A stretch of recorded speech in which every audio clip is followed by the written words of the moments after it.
Hi, and welcome back to Beyond the Monsters. Today I have Danielle with us, and she's here from New York, and we're going to dive into her story.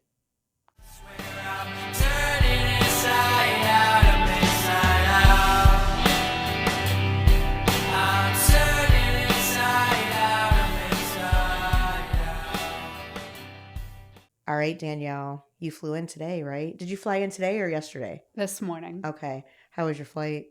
Easy, quick, in and Good. out of Newark. Oh, that's perfect. That usually doesn't happen. I know. I was a little surprised. Yeah, that's awesome. Well, I only know the little bit about your story that when you wrote in, and I'm just going to let you go ahead and take over, tell your story from where you would like to start. Let's just dive in. Sure, I would love to. Okay, Thank you for having me of here today. course. Um, I guess I will start with um, I grew up in a small town in Pennsylvania, very sheltered life. I couldn't wait to get out. And as soon as I turned 18, I moved to New York City. Ooh, Went that's a to big move. Big move, yeah. Yeah. I was like, I'm done with Yeah. this small town living, and I actually applied to two colleges, FIT and Parsons, and I was very determined, and I got into Parsons and moved there when I was 18. Um, had an amazing, education. I got to study abroad for an entire year. I did semester at sea and Wonderful. went around the world on a cruise ship, and then I did a semester in Paris. And when I came back, I felt like I announced to everybody, I'm ready to settle down. I'm ready to get married. And Okay. I wanted so badly to have a family and like check all the boxes, Right. like, Yeah. college degree, job, Right. husband.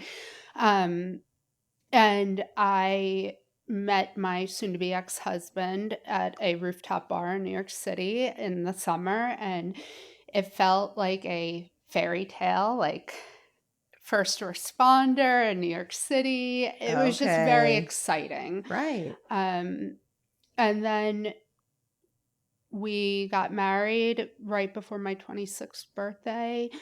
Um, and there were issues throughout the relationship, probably a lot of red flags that I ignored.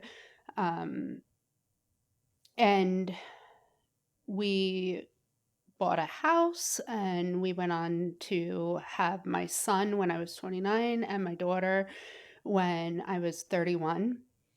Okay. Um, and I would say right around the pandemic, everything kind of shifted.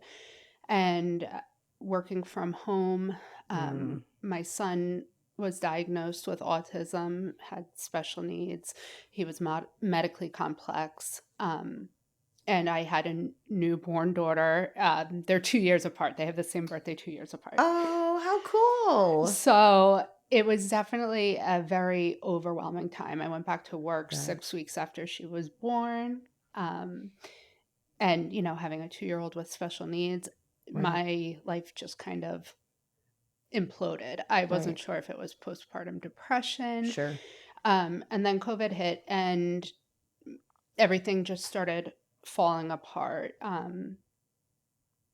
I would start drinking at 11 o'clock in the morning um, because I could, because I was working from home. Right. In your home. Right. And then I was also self medicating because I was suffering with depression and combining antidepressants and alcohol. And it just made things so much worse. And I was drinking to cope with the abuse at home. It was a very abusive marriage. Um, If you don't mind telling us, like, what kind of things were happening, like, that led to wanting to drink, to feeling you needed that escape. it was survival.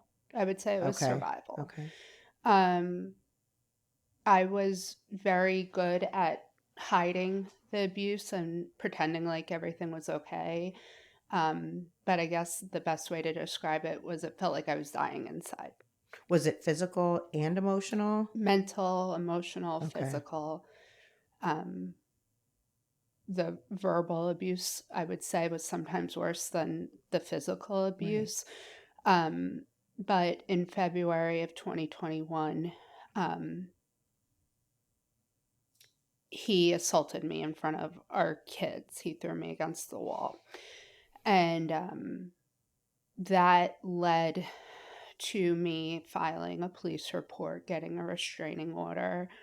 Um, he, at the time, to he was said to save our marriage. He went into a mental hospital. Um, so no charges were filed against him because he was Mm-hmm. being institutionalized. Right.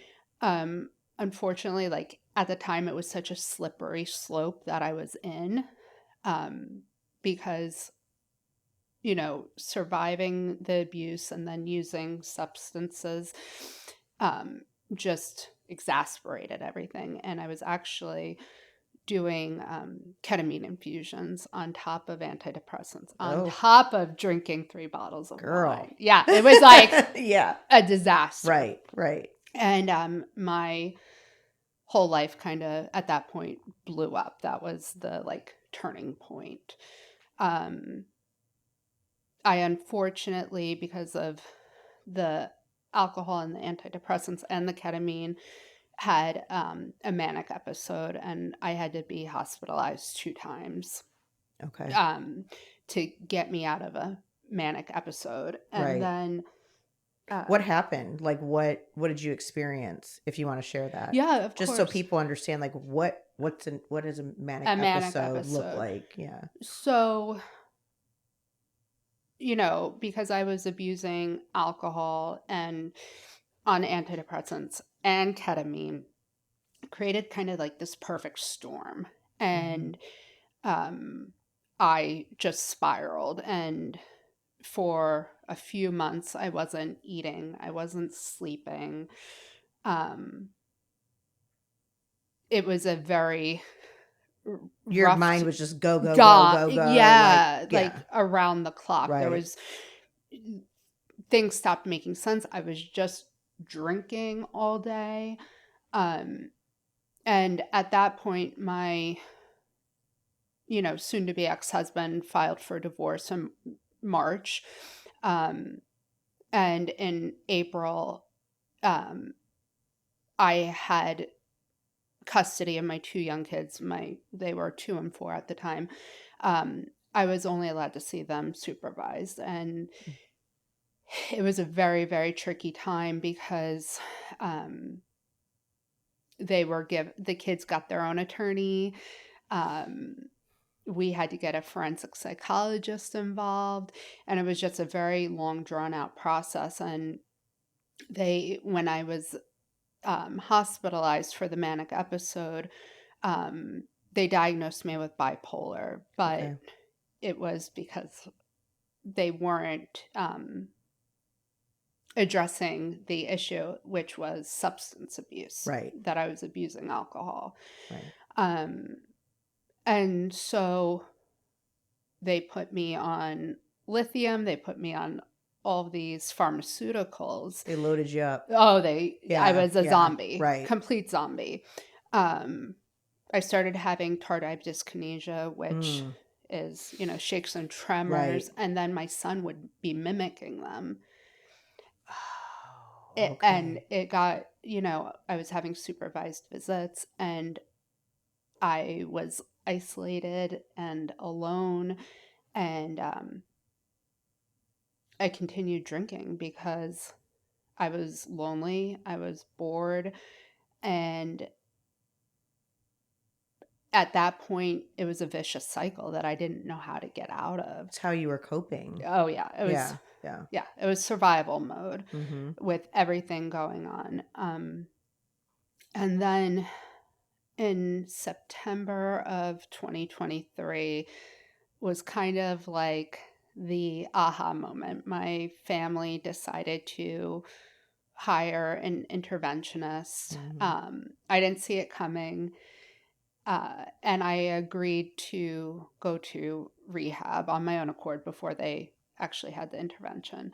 Um, and I spent 3 weeks in California at Betty Ford Clinic. Okay. Um, and while I was there, my ex husband, or soon to be ex husband, had an emergency hearing to terminate my parental rights and have me evicted from our Of house. course he did. Yes.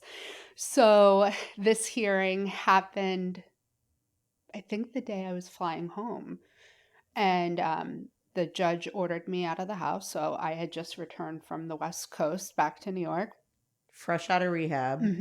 And they weren't even going to let me into the house. Like, my lawyer had to fight to let me get my stuff. So I had until Monday at like 5 o'clock to get all of my belongings packed up, find a place to live.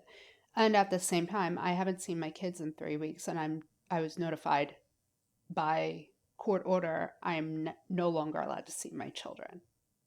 It was, my whole life fell apart at that point, Yeah. and I couldn't even focus on my recovery Of course because not. I had a million other Hyper things. focused on all of that. Yeah. So, Did you have family or anything? Anybody that was there for you during it? um, I had my mom, but at that point, I think everybody was so fed up with me. She did come to help me pack up all my stuff, move it into storage. I had a therapist help me get into a sober living facility in Long Island because I had no idea where I would move. Right. And by Monday, I had to, be out of the house and move into sober living. Are you still working at this point? Yes, Okay. I had taken some time off, gone back, taken time off, Right. a lot of FMLA. Okay. Okay. Um, so, I took the 3 weeks off while I was in rehab, um, and then returned back to work. And then started, my path to recovery, I think is the best way to put it. I moved into sober living. I did an IOP. I basically did whatever anybody told me to do. Right. Um, So at this point, you're sober for 3 weeks. correct. Okay. All this is Yes. happening. Now you're in sober living, Yes. doing IOP, Yes. doing everything you're told to do. Getting Okay. Vivitrol injections, Okay. Okay. doing whatever it takes. For about a year, I was only allowed to see my children for 2 hours a week in a lawyer's office, supervised visitation. And I had to pay, I think it was like $1,000 a month in order to see my kids for 2 hours a week. During that time, you had probably to pay the attorney I for ha- that time. I had to pay a social worker. Yeah, I think it was $250 a week. Yeah. Wow.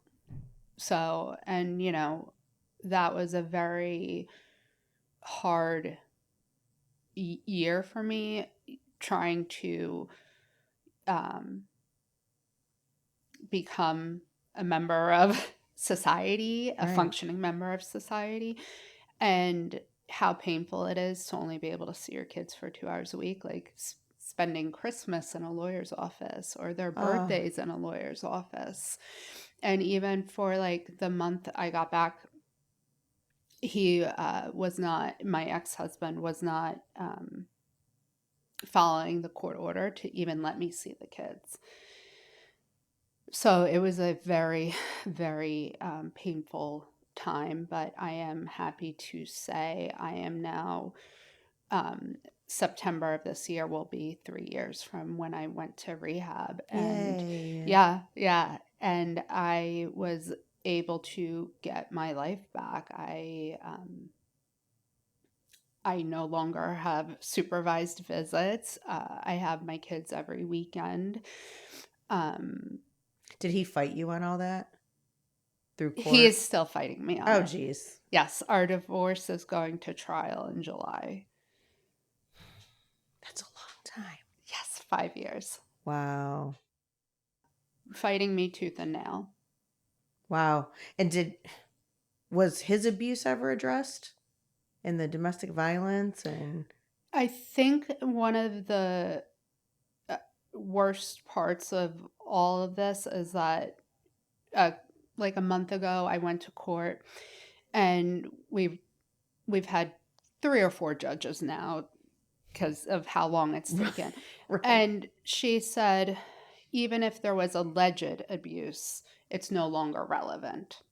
And my jaw just dropped, and I can't fathom how it's not relevant. Like, he was the one pouring me glasses of wine at 11 o'clock in the morning when I was working. He was the one buying Mm, me 3 bottles of wine, saying I was more fun when I was drunk because it was easier to manipulate me. yes. I mean, even this week when I went to drop off the kids, he was like, "Do you want a drink?" Or, "Here, smell my martini." He did? I swear to God. He makes moonshine at home with the kids, but nobody looks at his part. They only Wow. look at my part. I can't believe he asked you if you wanted to smoke. Oh my God. Wow. Yeah, so my mom and my sister are both recovering alcoholics as well. And he always told me that I was brainwashed and that AA is a cult and that I have an unhealthy relationship with alcohol. So he definitely wanted a drinking partner. And to control you. Oh, for Yeah. sure. Yeah. Yeah. Yeah. Misery loves For company. sure. So So he's a drinker. heavily. Okay. And his family. I mean, we're both Irish German, so we come from a long Right. lineage of, Right. yeah, Right. Wow. How, so is it your mom's side where the drinkers are? I would Or is say it, so. yeah. Yeah. Yeah. And we talked a little bit, just like briefly before we started, about generational trauma. Is there a lot of that on your side? Absolutely. Okay. Did they dive into any of that for you during rehab? Because a lot of times people go away, they go to rehab, and it's like, oh, say you're an alcoholic, drug addict, whatever, go around the room, everybody talks about it, and just don't do drugs. You know what I Yes. mean? Don't don't Yes. don't drink alcohol. But I feel a lot of times they don't go to the root causes and help you from where did it stem from? What caused all this? Like you need to address all that. I was so numb in rehab that I didn't even know what was happening like around me. Like Right. my I think it took like a couple of months for my body to fully detox from the effects of drinking magnums of wine every single day. Yeah. That was my drink of choice. And Was your actual detoxing, the withdrawals, were they bad in the I don't even beginning? remember. Okay. I know they put me into detox for like 24 hours. They gave me Yeah. some medicine and Right. then they sent me into general Jen. population. Yeah.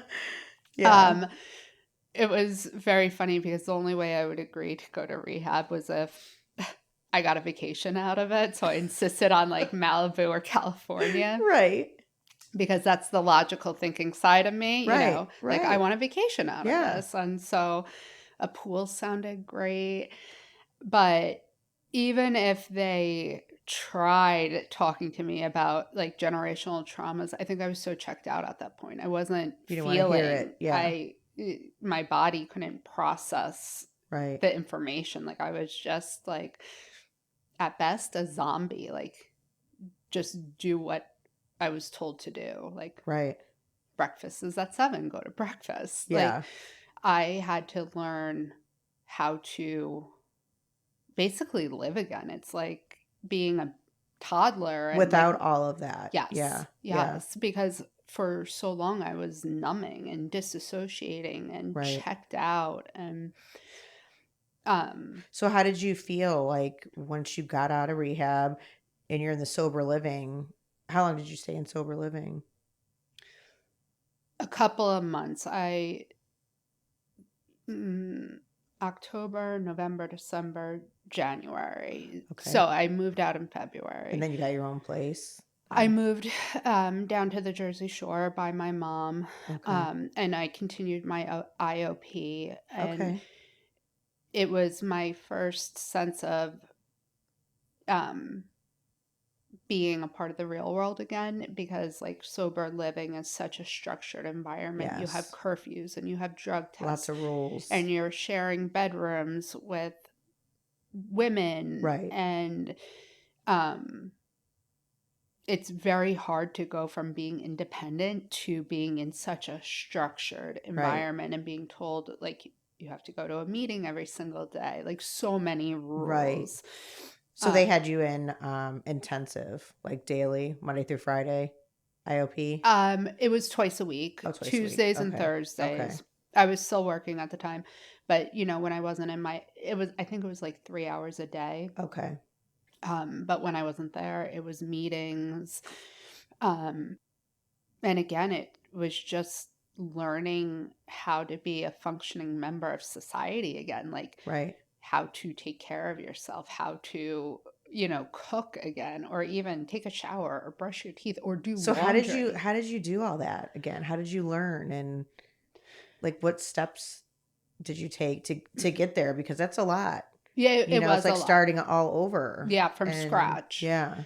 Um, so I moved down to the Jersey Shore for the winter, and then I sublet an apartment back towards New York City so I could be closer to the kids. That's ultimately where I wanted to be. Okay.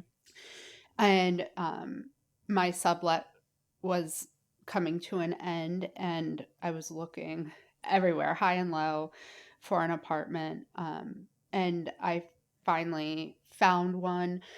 It was a very exciting time in my life because I was able to get a 3 bedroom brownstone for me and my Oh. children. Oh. And it was so exciting because right at the same time, I was getting custody of them back. It was no longer supervised visits. So, Okay. like, it So overlapped. how much time has this been then since you got out of rehab and That he was took them? probably August. Okay. So, almost a full year. Okay. And having an apartment in my name with nobody else on the lease, like, because, like I said, I met my husband or my boyfriend at the time, but Yeah. Yeah. when I was 21. So, I never had a chance to be on my own. Okay. Um, so, I had to learn how to get a car in my name. I had to learn how to get car insurance. Like Right. all these things that Because he did all he that. did all that Okay. stuff. Okay. And, getting an apartment was like freedom for me, Mm-hmm. and being able to decorate my son and daughter's bedrooms. Right. And it still is like my little sanctuary and our safe place. And um, I feel very safe there. And I was able to heal Okay. there and find hobbies again and things that I enjoy. And I worked with an addiction therapist and an addiction psychiatrist, Okay. and joined domestic violence support groups, and um, just to have my feelings validated and Mm-hmm. heard, because Right. I think throughout this whole process, I lost my voice and I lost myself and I lost my identity. I didn't even know who I was anymore. Right. And Well, it took a lot of work. yeah, I mean, you were being physically and emotionally abused. You lost your kids, you know, alcohol, all those things. It's just that is a lot to overcome. Yeah. And how do you not lose yourself during that? And you do have to rebuild new because, like you said, you had to learn how to do it all without the substances. Yeah. And that was So, probably the hardest part how did you was stay sober? Because there's so many. It's a roller coaster, up and down, and highs and something lows. happens, and you really just want to drink or take a pill or whatever it might be when you're going through it. Because it sounds like you you were going through it a lot and still Yes, are. I And am. still are. Yeah. So what's been your key to staying sober? So at first, it was accountability Okay. because in sober living, we were drug tested. Mhm. And then at IOP, we were tested for alcohol twice a week. Mhm. And um, I think that the biggest motivation for me was my kids. Like, Mhm. I I just couldn't continue on that path. And Right. I knew the only way to get custody back was to stay sober. Mhm. So the accountability and doing it for me and my kids. And as I like healed and progressed, um, I realized I'm doing it for me and Mhm. nobody else. Like, Right. I love my kids to death, but I'm no good to them if I'm not If you sober. don't care about you. Right. Correct. Right. Yeah. Well, because it's so hard. Like you hear people all the time, and outsiders looking in, you want to judge, and people are like, why can't they just do it for their kids? Like they have kids, and everybody's so different in their addiction. It sounds so It's easy it, to yeah. say, Yeah. well, just do it for And your thankfully, kids. you were able to look at it like that because there's so many people that can't. It doesn't matter what it is, they still can't stop for whatever reason. And When I was in it, though, I couldn't. right, It took that, you know, intervention, so to speak, right, as a wake up call. And at that point, I was just so numb and lost that right, was agreeing to whatever right, anybody told right. me. I was like, Because you probably felt like there was no hope at that point anyway. Yeah, I was just, I think, counting down the minutes till I could drink and then fall asleep. And it was just a vicious cycle. I Right, wasn't even living. right. Were you still functioning at work? Barely. Right, okay. I mean, I was keeping a job, but They uh, knew something was yeah, up? Yeah. yeah, absolutely. Okay. Um, at that point, we had like returned to the office one day a week, and I think like a manager pulled me in and was like, "We're worried about you," but I was, people were saying they were worried about me, but I didn't know how to fix the problem. I was so far into my addiction that I Mhm. couldn't see how to get out or see Sure. the light to get out. Right. Um, and I don't think anybody wants to like admit I have a problem and I Right. need help or I need to go to rehab. It's very rare that somebody does it on their Right. own Exactly. accord. Yeah. And so I needed my family to step in and push me. Yeah. And a lot of people don't have family that will do that. It's so sad, but Yeah, it's I reality. Like, yeah, gosh, that is even thinking about that there's so many people that have no family. Everybody's given up on them already, too, because of their addiction. Where you, like you said, people were sick of my shit, yeah. and they do give up. I think if my family hadn't stepped in, I probably would have drank myself to death. Right. Like Yeah. that's I don't think I would have been able to get myself help. Do you think, did the kids notice something was wrong? Because they're young. They were scared to be around me. They were, yeah, they Okay. definitely did. And you know, I thought, well, I drank the day before they saw me, but I was still hungover. I still reeked of alcohol. Right. My ex would comment, there's 6 magnums of wine in the trash can, and I didn't see anything wrong with that. Right. I would wait until the liquor store opened at 10 o'clock and be the first one in line. Really. Wow. It was really bad. Did you drink as a teenager or like the younger years Yes, too? I was very much a party girl. Okay. Um, My parents were very hands off. My dad would be on business trips a lot. My mom was not involved. And so I had lots and lots of parties. We would drink on the weekends. Now, was your mom drinking with you guys too at this point, or was she No, my sober? mom got sober when I was 3. Oh, So I grew wow. up going to AA meetings. I grew up in the Okay. rooms Right. with Okay. her, um, because she got sober when I was 3. Okay. And then So, your sister, how far apart are you guys? um, my middle sister is 3 years older than me, and my oldest sister is 5 years older than me, and the middle one is sober, but Okay. she had a very rough journey as well. Okay. Um, Do you think does a lot of it stem from some of the generational traumas, or did things happen when you guys were younger? I think for sure there was a lot of um, fighting between my parents. Um, This is even after mom was sober. yeah. Okay. Um, my mom, I would say, was a dry drunk. Like her life became about AA. So Christmases, there were 24-hour meetings and she wouldn't be home. And Oh, she had my oldest sister when she was 21. So she was very young. And I don't think she knew how to be a mother.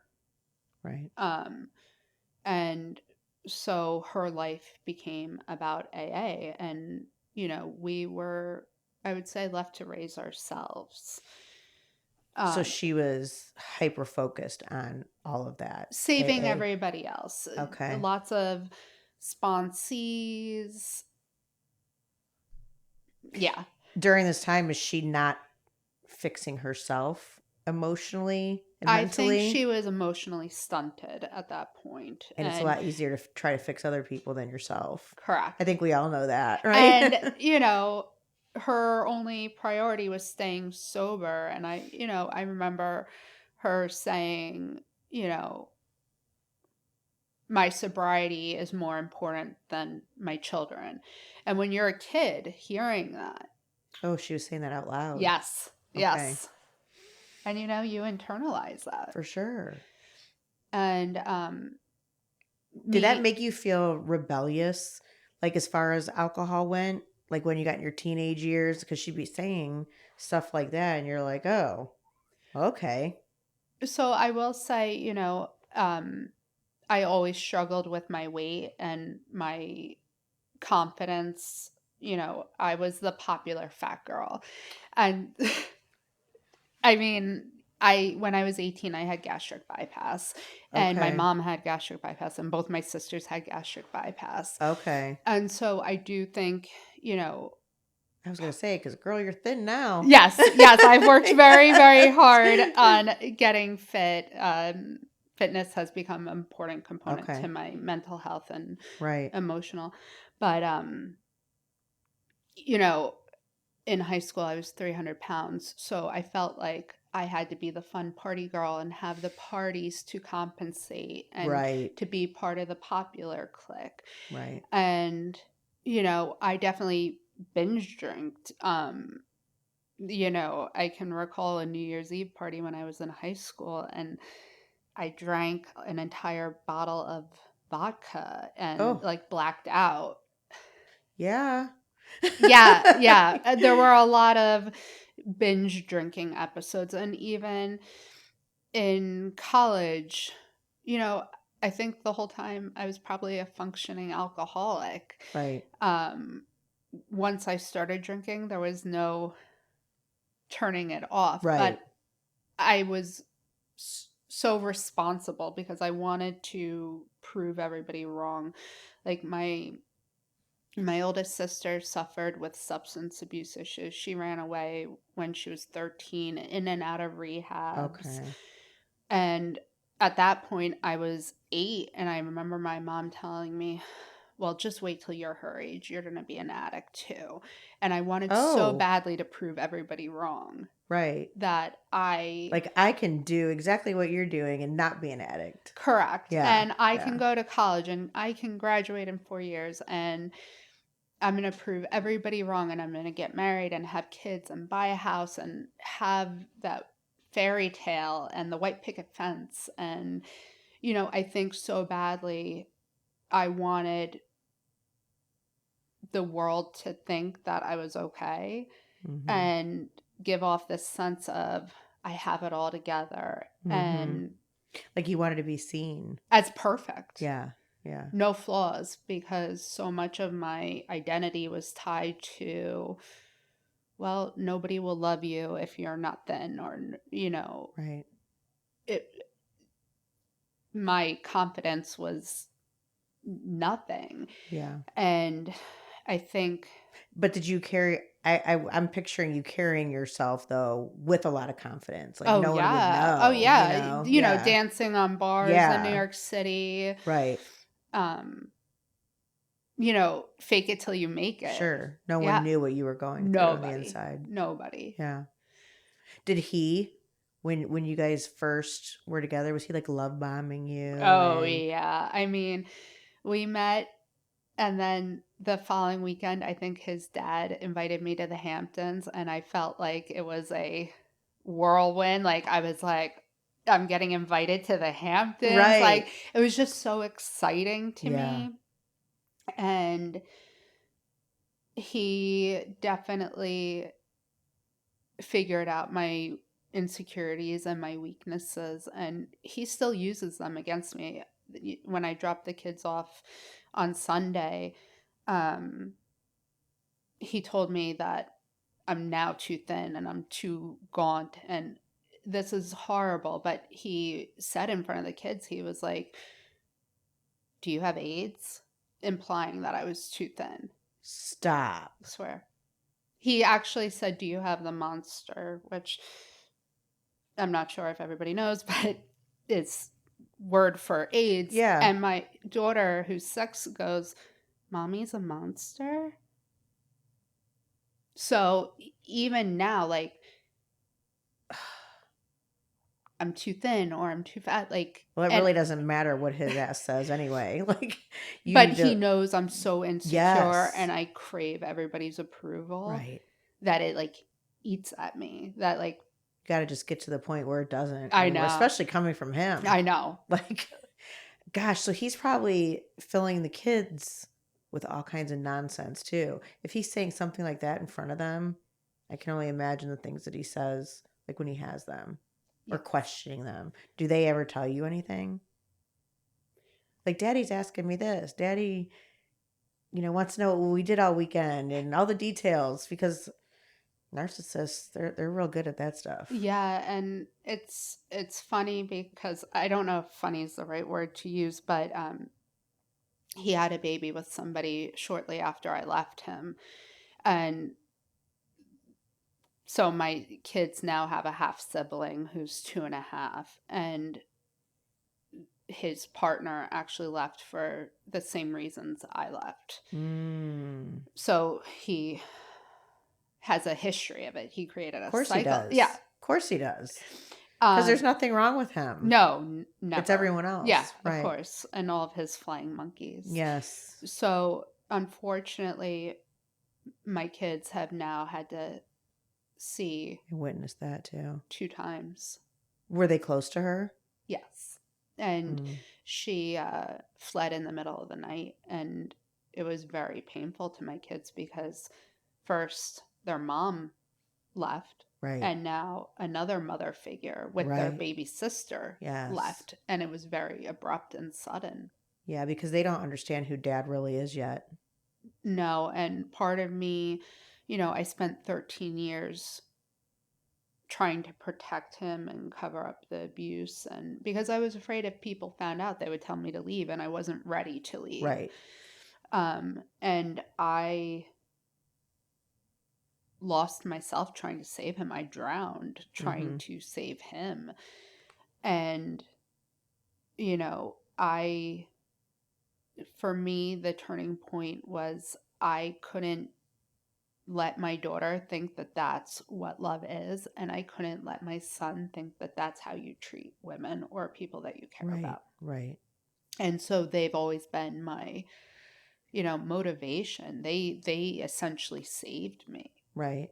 And I think it took hitting rock bottom to be able to rebuild my life. Of course. And I'm so thankful that, all of that happened. Mm-hmm. And, you know, So like even when he does that, like he's asking you if you have the monster like in front of the kid, how do you deal with that now? Like, so that just happened on Sunday and today's oh Tuesday. shit. I'm still processing it. I'm still like at It's first just so ignorant. I Like, I still mentally shut down. I still disassociate. right. And I responded to him and I said, "Well, how much do you think I should weigh?"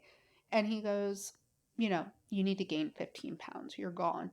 But like But when you were heavier, would he call you fat? I think Or he just didn't? he loved me 300 pounds because I was easier to control, easier to manipulate. Yes. It was a reflection of how I felt about Right. myself and the fact that I'm now working out and that I'm happier without him. I think that kills him. I'm sure. That I was able to prove everybody wrong Mm-hmm. and, you know, He was waiting for you just to keep falling. and that's why he still offers me drinks in front of our kids. That's crazy. You've got to get that on video or recording sometime for the court because that's what he's using against you. But then, wow. Oh, It's a vicious cycle. yeah. And, for the past 5 years, all I've heard is that I'm a bad mom, that I'm an unfit mom, that, you know, a slew of things. And it just plays over and over in your Right. head. Right. But it's, I'm now in, domestic violence support groups Is because, that helping, oh, hearing other stories tremendously and yeah. to, be validated and to be Mm-hmm. heard and to have people say, no, you're not crazy. Right. And to hear other stories too, to where you're like, oh, okay, I'm not the only one. Okay, Correct. this does happen to other people. Yes. And That has to help healing too. for sure. And everybody, checks in on me when I have court. And Oh, I love yeah, that. it's really, Like just your own little community yeah, of people. of survivors. Right. Yeah. Right. Wow. So even like, okay, with him saying something like that, how do you not want to just have a drink? Or do you, but you have to like talk to yourself and because that's a deep thing for you, a deep seated issue, that Yeah. he's just poking at. I mean, he made two martinis in front of me, and I wasn't even a martini drinker, but he goes to me, smell it. And I'm like, what's the point? What is the point? Like, what is wrong with you? Yeah, he still says to this day that, I'm not fun because I'm sober. Like, he doesn't, Hmm. you can't be fun if you're sober. And Okay. I don't talk about sobriety with him. But he took your kids away, did all the things he did to you because you were drinking. Correct. But then, He hates that I'm sober. well, because you're doing exactly opposite of what he made everyone believe you would do. Yes. And he would love it if I was drinking You were a again. mess. Yeah. Yeah. It would be great if I He was in wants the you to be a gutter. mess. Yes. For sure. Because Because then it he fits looks his bigger. narrative. Yeah. Yep. His story of that Mm-hmm. I'm a terrible person, I'm a Yep. terrible mom. Right. Are you talking to somebody to get through that? How much he's been in your head for so Oh, long? yes, yes, Yeah. yes. So my therapist is amazing. And, I asked her about my diagnoses because I was just curious. Mm-hmm. And she was like, when we started, it was addiction, but now you have post-traumatic stress disorder. Okay. And, you know, I wasn't even able to process the grief around losing my marriage, losing, my kids, losing my house, everything that I had worked so hard for, Right. because it all became about my mental health, my addiction. Mm-hmm. And so I wasn't even able to grieve that loss. Like, Sure. for 5 years, I've been fighting an uphill battle, Right. and it's exhausting mentally, physically, Of course it emotionally. is. Yeah. A lot of money, a lot of time, a lot of emotion. It's a never ending Right. battle. And When it's over, you're gonna feel like you're in the twilight zone, like don't know what to do with yourself, yes, I'm going to have to like find a new hobby. like, oh my God, I have this time and I feel free, and God, you just need to be like done with this guy. 100%. Is you think he's dragging it out on Oh, purpose? for sure. Just You because, well, know, he knows you. He knows it's probably wearing you down, and financial yes. reasons, and, break me so that Hmm. I agree to whatever he wants. We are going to trial in July, um, because he wants, you know, residential custody of the kids. And so Okay. it's also about finances. I have to pay him child support right now, even though he's like, I'm unemployed at the moment, but I have to pay him child support because whoever has 50, or if you have 50-50. Wait, you're in New Jersey, right? They're tough with their child support and I'm stuff. actually in New York, which I Oh, New think is York. New even York. tougher. Worse than Jersey. Wow. It's through the Supreme Court. So it's a Supreme Court judge. So I have to pay him $150 every week while I'm unemployed. Wow. So it's And about you get them every weekend. correct. And So he gets money, he gets paid, and he gets free weekends. yes, and he turns around and gives his girlfriend child support. It's a crazy cycle, and Right. we are now in a custody battle. And, I could Do you have, want them full I time do. now? Yeah. Yeah. So you're fighting for that. And you've been sober for For quite some three time. years, Yeah. almost 3 years. I almost feel like when you see him and he like taunts you like that, he's doing it on purpose. Oh, Like 100%. just so he can have some proof to prove that you're not a fit mom. I think so. Yeah. He's calculated. Very, very. I know. They're the scary ones. I would agree with that. Yeah. And the worst thing is I didn't see it for 13 years. And Yeah. then like when it hits you like a ton of bricks. You're like, Right. how did I not see this? And then, Right. you're angry with yourself. So on top of, trying to stay sober and be the best mom I can be, I'm also, dealing with all this legal stuff and Yeah. the grief around that. And you had asked me, did I, want to drink? The first year out of rehab, it was a daily fight, and they tell Okay. you don't drive by liquor stores, like avoid Right. driving by triggers. And the temptation was so high because, um,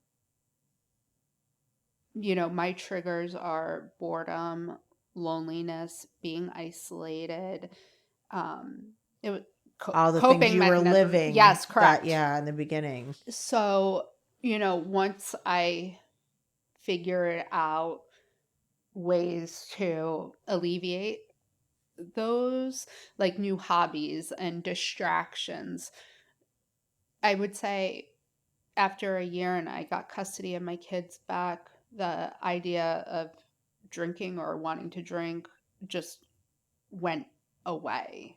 Maybe it helped too, just knowing every weekend you were going to have your kids. You had something to Yes, look forward to. correct. Like idle time and loneliness and all that. I mean, you can really get in your head, especially if you're going through legal shit and you have nothing to look forward to. that Correct. first year. You don't have the kids back yet. All those things. Yeah, I was only allowed to see them for 2 hours a week. Yeah. Like 2 hours is nothing. Did you feel a big shift once you knew you were going to get them every weekend? Could you like I like think at first it was such a shock because it happened out of the blue, suddenly, abruptly. Like one week it was supervised visits, and then the next weekend I was taking them to the zoo. oh, So it went from very, very structured to, I think all of us were a little bit in shock. We're not in a lawyer's office anymore. right. Did he agree to that or the judge just ordered it? He agreed to it. Oh, he agreed to that every weekend. But I think that's when things were falling apart with his girlfriend. So Mm. he, You're like, I don't care, I'll take it. yeah, oh yeah, Yeah. I loved Do it. you talk to her at all? She did reach out to me when I was getting custody of the kids back, and she asked me my side of the story, and that's when she told me she left for the same reasons. And he actually told her that I was the abusive one, and Of course. you know, Yeah. All the made up. typical, Yeah, so normal. like she Yeah. didn't know I'm the what to victim. believe. He's the victim. Yeah. Yeah. And so, I feel bad that she's going through, Right. what I went through. And Yeah. I think it's a shame that, Maybe he she gets can be away an with it. yeah, maybe she can be an ally for you though, like in the court for you to get custody. She offered to write a letter of support. I think we'll just see what happens in Right. July. Yeah. I'm not giving up on Probably my depends kids. on the judge too. Like if they're looking at it like, oh, that's just another woman scorned, or Oh, if yeah. they're gonna actually take into account what she went through too, and it was similar to yours. You just never know with the court. Yeah, you never know. Yeah. I mean, I think they just want us to settle so bad. They want us to figure it out on our own. But I don't think anybody realizes how difficult it is divorcing a narcissist. It's probably the Exactly. hardest thing I've ever Exactly. had to They do. really need narcissist rehabs, like surviving one, because Yeah, it's such a mind a like 100%. non-stop. I feel And like all those years, like how do you even go back to normal? Like it's I really don't think I hard. know what normal Yeah, is. it's really hard. Yeah. Sometimes I have to take a day and decompress after seeing him to digest Right. what was said to me, and I'm like, did this really just happen? Like, I remember a couple months ago he called me, and I don't know if I'm allowed to say inappropriate You words. yeah. Yeah, you can. So he called me a malignant cunt, a schizophrenic, a jerk off, all in one sentence, and I gasped, and I was like, can you repeat what you just said? And he goes, did I stutter? And I literally had to put it in my notes on my phone because I couldn't believe what was being said to me. And I don't know the rules in New York with recording, but I would be hitting record on my phone every single time you talk to this guy. the problem is, don't they get a notification? No. Oh no. No. I'll Oh have to show you when we're done. yeah, because You got iPhone? I Oh do. yeah. But when I hit record, it's like your call is now being recorded, and Oh, I don't think so.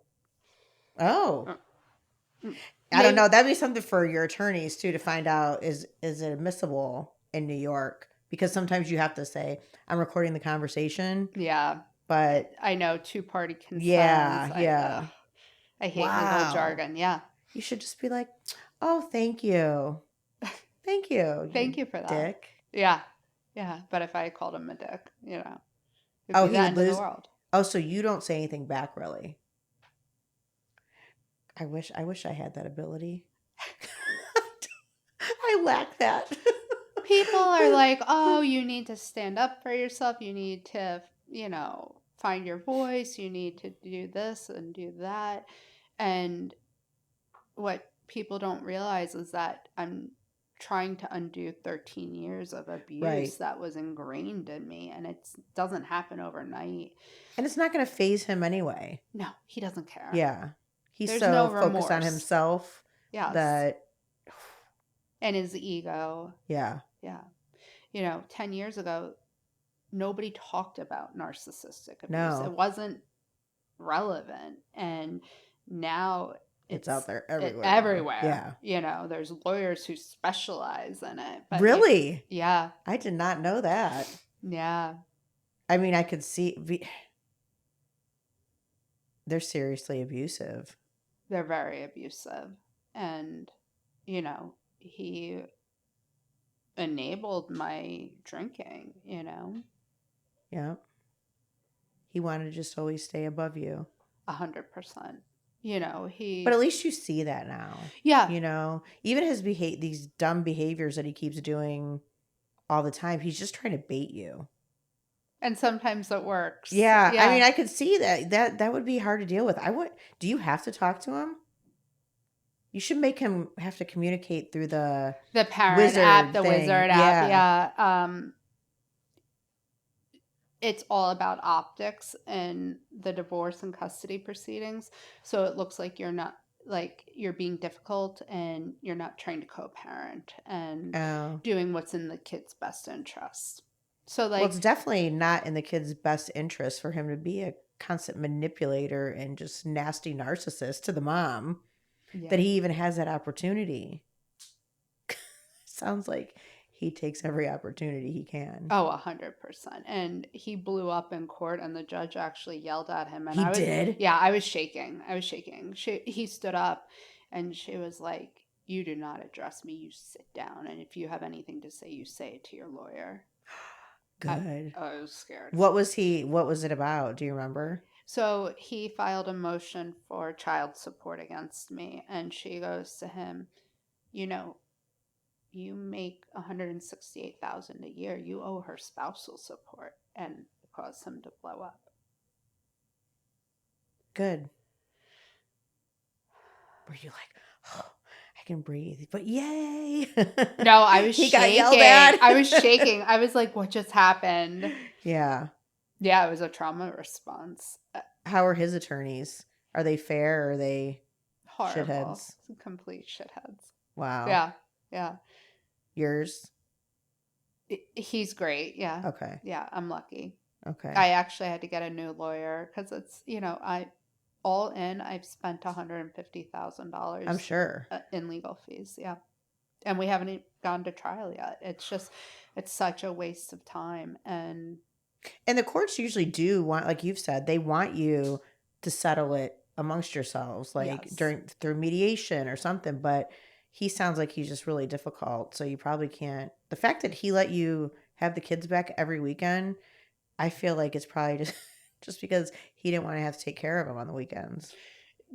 So he is a fireman, and he has to work 24s. So when they're with him during the week, they're with their grandparents. They're not even with him.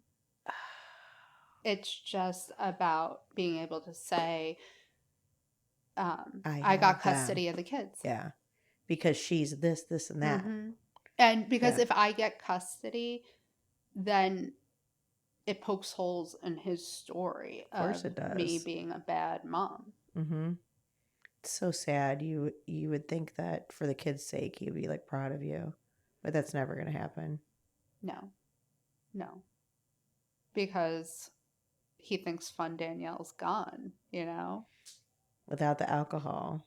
Yeah, God forbid you get sober. You're like, no, it's just because you're an asshole. I wanted to tell him, do you remember when you couldn't even trust me to have our kids?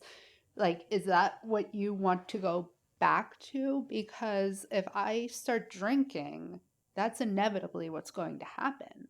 Of course he's okay with it because it just makes him right. And that's scary. That's so scary. Anybody would want that for the mother of their children. Right. Is the other girl, did she experience pretty much the same? It never got physical, but it was verbal. And she actually, hasn't been that long. God bless her. It was well, less than a year, but Wow. um, she called his mom and said, "Your son is abusive." And trust me, she did not like that. He's a mama's boy. Oh, yeah. Oh, Yeah. Can do no wrong. They hate me because I ruined their perfect family image. mm-hmm.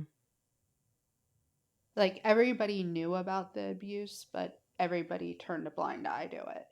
And like what I don't understand is if I was in such a bad place and I was suffering so greatly, why didn't anybody try to help me? Yeah, step in. Nope, never. Well, and this is just how he's going to be because he moved on real quick and she's gone now too. Yeah, it's like who's next? Yeah, The next victim. right. Yeah. There will be one, unfortunately. Yeah. It's just sad that the kids have to be around that. It is. I feel for my kids, but Mm-hmm. in therapy and in group, I've learned that I'm able to give them a safe environment. And Mm-hmm. so they get 2 days with me, Saturday and Sunday. I get them on Fridays off the bus and bring them back on Sundays. They Okay. get 2 days of undivided attention and they Mm-hmm. just get to have fun. And Yeah. even when they're with him, they're in school. So, like, he's putting them to bed. Like, Right. it's a couple of hours, but Right. I get to be the fun mom and do all of those. And make memories and all Yes. the things that are important when they're young. And have a safe, loving, supportive environment. Right. And they are so attached to me, like so clingy. And I Oh, love that. I love yeah. that I can be their safe place. Yeah. Have you started dating? I have. Okay. How long did it take you? Um, I definitely was on the apps. Good old apps. Oh yeah, Oh, I don't miss those. yeah, big old shit show. Yeah. Or dumpster fire. Yeah. I was on those, a couple months after I left him Yeah. because I just was so bored and Right. lonely. Didn't want And to be alone. yeah, isolation was like I was crawling out of my skin. Um, but I started dating somebody in September, so Okay. it's been about 10 months now, Okay. and um, we're very happy. You're like, wow, I didn't know it could be like I had this. no idea. No idea. I That's wonderful. like I was afraid of commitment. I was like, I'm fine being alone. I am fine never being in a relationship again. And Right. then I met him and all my guards came down and it was the first time I knew what a safe love felt like. Right. And that was very healing because I hated being touched. I hated being hugged. Like it felt like I was suffocating Yeah. because, you know, the person I thought who loved me would hurt me Right. physically or emotionally. And so then to have somebody who who Was was genuine and and able yeah. to hold me and like protect me, and I'm able to like be in my feminine era and Right. energy now because he is kind and he's caring and he's safe and supportive and wants what's best for me. Like Right. my friend, Something you're not used to. oh, never. Yeah. My best friend was like, "You're used to guys who want to get you drunk or want to get you high. He wants you eating well, sleeping, working out. Like he wants you to be the best version of yourself." Oh, that's how it's supposed to Yeah. be. Yeah. Did you fight the relationship in the beginning? Like, oh, there's no way that he's real, or I there's was got to be really a scared. catch. I Yeah. I was like I caught myself pushing him Right. away Right. um because I was afraid to be vulnerable. Yeah. I was afraid to let somebody in again because I was like, nope, never happening. Has he been around the kids? He has met the kids one time. The kids Okay. know about him. Um, and I'm glad that my kids get to see me be happy and Yes. see me being treated The how right I way. deserve. Right. Yeah. What they need to see so they grow up A- feeling the same. And seeing mommy be happy. Right. I can't believe you're still in it. I'm still in it, but I feel like I'm at the finish line. And Yeah. I feel like it's like a metamorphosis. Like I set my whole world on fire. I watched it blow up in front of me and I Mm-hmm. walked away from everything. Literally when I got thrown out of the house, I left everything behind Wow. So for you him started over completely. completely. I just moved my clothes into storage and I left everything behind. He actually like saved like tchotchkes and trinkets like my wedding present, Mm-hmm. and it was like the most bizarre thing. He gave it to me, and I wanted to be like I left it for a reason. Right. Like, Oh, he just wanted you to have memories of him. oh. I'm a firm Oh. believer that things hold energy, and so I don't want our wedding dishes. I Right. don't want You're like, sell that shit. Do something. like I want to smash it. I don't Right. know. Right. Like no, I don't want Well, any memories. you can always smash it. That's for Oh sure. yeah, that would be great. Yeah. God. They actually have like break rooms in New York City where I've you heard of have those. you been to one? No, but I would probably like it. I think I took a bat to a TV. Did you? Yeah. Mm-hmm. Yeah. I've seen those. It looks pretty awesome. I've seen that and then the axe throwing. Yes. Yes. That Yeah. that seems a little dangerous to Yeah. me. That scares me I when you feel like I might cut a hand off, well, but yeah, and you're like watching other people like they're like coming back like they're like shit is it going to are they going to drop it or what? So yeah, that or does like make me cut my nervous. Yeah. face. Yeah, for Yeah. sure. It seems like a little bit of a Yeah. dangerous date night, but all right. Yeah, You yeah. know, Does when he in have Rome. kids? New guy? Yes, he has two teenagers. Okay. Yeah.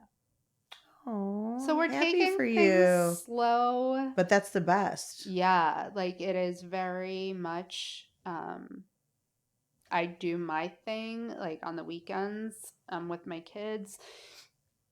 We get together a few times a week, but we are going slowly. Like I feel like I need to survive this divorce, get through this Yeah, divorce and then start a for new sure. chapter For sure. and evaluate where Well, and things then you'll are. have the space emotionally to Yes. do that, Right now it's because still very heavy. for sure. I Because don't he just still keeps coming for you. Oh yeah, and I don't know what's next. Like we had court June 9th, so 2 weeks ago, and it's all, you know, it's like monthly. We had one in April, we had one in May, we had one in June. Wow. Trial though is July? July July. 22nd, yeah, right Okay. around the corner. So our Well, lawyer, maybe a lot of times they push to try to settle something before the trial. yeah, So fingers crossed, right? yeah, 100%. I'm You just want it waiting, done. Just want just it waiting done. for my Yeah. lawyer to email me and tell me what's next. Yeah. Well, I'm glad that you came on and shared this because you are very successful. You've been through a lot. You've survived narcissistic abuse. You do have generational traumas and hopefully like the therapist, they can dig into that stuff too. But a lot of times that takes like mom letting you know what the other traumas are and then to grandma or whoever, but it's definitely a real thing. Yeah, like even right now, I am not talking to my mom because she has a lot of resentment towards me for marrying somebody who is abusive. And I actually even had to say to her recently, you Yeah, know, but you've been trying to get out of it for 3 years. oh, 5 years. Oh, 5 years. 5 years. Yeah. Yeah, I was with him for 13 years. I've spent the last 4.5 years Fighting. fighting to get out Yeah. of it. And she told me, just go back to him. You two deserve each other. Oh,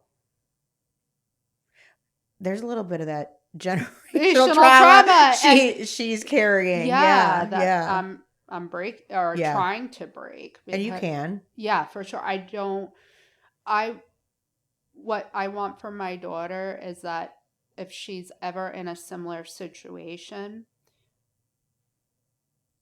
she can walk away or come to me and we can figure it Right. out together. Um, I don't want her to ever go through you what I went through, Right. whether it be the abuse or the alcohol. I don't want my kids to ever think they can't come to me Right. because I they definitely saved me. And if I want to be there to be their biggest supporter Right. and lift them up and know that we can get through anything together. Right. That's what It's how family it's supposed to does. be. Yeah. Gosh, I hope your mom steps back someday and just thinks, wow, like she's not thinking that she's telling you should go back to the disaster of a life that it was before with him, and to see how far you've come and tell you that you should go back to him. It She's was a not low blow. she's not processing right or something, or she's got her own shit she's Yeah, dealing with, yeah. because as a parent, you should never wish that. I think, people say things And when they're angry and hurt hurt. people hurt people, the good Yes. old, yeah. Yeah. Would it have been easier probably, and not as much money and all the other things? Sure. But look what you were dealing with and continue to deal with. How would she ever want you to go back to that? I mean, everybody said that if we had stayed together, he would have killed me, or I would have killed him, or we would have killed each other. Right. Like, at our worst, I contemplated suicide because Right. it just seemed easier than dealing Right. with the abuse. Right. So I know that if I stayed in that marriage, or if I had stayed drinking, I wouldn't be here today. That I know in my core. Like, I Right. know for a fact that the path I was on, I was knocking on Right. death's door. And you're so strong. I think you're stronger than you think you are too, because to deal with what you were emotionally, and then having the kids ripped from you, getting sober, that's a lot. That's a lot. Yeah. Like, I hope you're proud of yourself. I am. I definitely think I am a survivor. Yes. And I never want to be a victim, but I am so grateful for the life I have now. And I Right. wouldn't have this life if I wasn't sober. Right. And that's the gift that sobriety gives Right. you. So, like, what do you think would be something that you would tell other people that could be going through what you've been through, or in the same situations with a narcissist, alcoholism, whatever it might be? What kind of advice do you think that you would give them so they don't give up, so they know there's hope? I was going to say, don't ever give up. Lean on a support system. If it's a friend or a hotline or a therapist, there are people out there that care about you. And Right. I think when you're in such despair, you give up. You give up hope. You Right. give up your dreams, your aspirations, and just know that there are people out there that want to help you and will help you. Right. And you will get over this. It's not going to be easy. Right. But make that phone call. Take the first step. Say, I have a problem. I need help. There are so many resources out there. There really, truly are. There's so many. Yeah. But, when you're in the thick of it, Yeah. you don't know how You're to just ask for drowning. help. You're Yeah. drowning. You don't. Right. You Right. you need a life vest. You need a lifesaver. But admitting you need help is the first step, and you can have a life beyond your wildest dreams. Right. It's possible. Just a lot of hard work. Yeah, but it's so worth it. Right. It is so worth it. I would never ever go back. You're doing awesome. Thank you. Thank you for sharing. Thank you for having me. And girl, I'm going to be praying for you for July 22nd. Thank you. Fingers crossed. Maybe it'll happen sooner and it'll just be over. He'll come to his Maybe senses. I have an email when I leave. You never know, right? Yes. That would be amazing. That would be incredible. All right. Well, I guess we'll wrap it up unless you have anything else you want to say. No, I think I'm good. It was awesome. Yes. Thank you. you. Thank you so much. Yes, we're grateful. I am too.